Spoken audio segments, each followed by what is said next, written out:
प्रश्न है कि अनंत श्री, जब मैं सिर्फ आपके प्रवचन सुन रहा होता हूँ, साथ में और कोई काम नहीं कर रहा होता, तो कभी कभी आपके शब्द सिर्फ ध्वनि रह जाते हैं। उस समय आप क्या बता रहे समझ नहीं आता, लेकिन आनंद आ जाता है।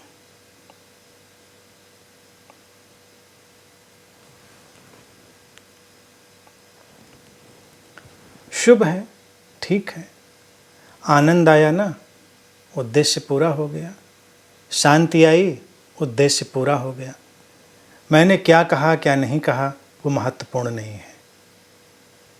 मेरी आवाज़ को, मेरी बातों को बस ऐसे ही सुनो जैसे पेड़ों से हवाएं गुजरती हैं, जैसे सुबह चिड़िया चहचहाती हैं, जैसे बादल गरजते हैं, जैसे नदियाँ बहती हैं, जैसे तुम्हारा दिल धड़कता है।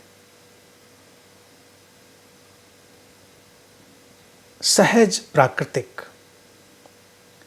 इन शब्दों के पीछे एक प्रेम है, इन शब्दों के पीछे एक करुणा है, इन शब्दों के पीछे एक अस्तित्वगत रहस्य है जो डोलता है, तुमको छूता है, वो छूता रहेगा। ये शब्द तुम्हें ज्ञान देने के लिए नहीं है, तुमको ज्ञानी बनाने के लिए नहीं है, ये हैं। और इसलिए मैं कहता हूँ कि ये उन हवाओं की तरह हैं, उस नदी के कलकल की तरह हैं, क्योंकि वो ऐसे ही हैं, क्योंकि इसी क्षण उभरे हैं, अगले क्षण गायब हो जाएंगे। मुझे नहीं पता अगले क्षण कौन सा शब्द आएगा, अगले क्षण कौन सा विचार अवतरित होगा, मैं नहीं जानता। मैं तुम्हारे सामने बैठता हूँ, वो कलकल शुरू होती है, वो हवाएं बहती हैं, वो प्रत्युत्तर घटता है।